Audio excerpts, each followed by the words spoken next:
ઉત્તરાખંડના હલ્દાનીના જયપુર બિસ્સા ગામમાં ભયાવહ અકસ્માત સર્જાયો છે। એક ખાનગી સ્કૂલની બસ બેકાબુ બનતા ખીણમાં ખાબકી હતી, જેમાં 40 વિદ્યાર્થીઓ સવાર હતા। 12 થી વધુ બાળકોને ઈજા થઈ છે, તો ઈજાગ્રસ્તોને સારવાર અર્થે નજીકની હોસ્પિટલમાં ખસેડવામાં આવ્યા છે। બસ ડ્રાઈવર અને કંડક્ટરને ગંભીર ઈજા થઈ છે। સ્થાનિકોએ અકસ્માત બાદ તરત જ બચાવ કામગીરી હાથ ધરી હતી।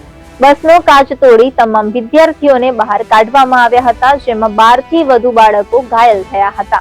આ દુર્ઘટના હલ્દાનીમાં બરેલી રોડ પર સ્થિત જયપુર બિસ્સા ગામમાં બની હતી।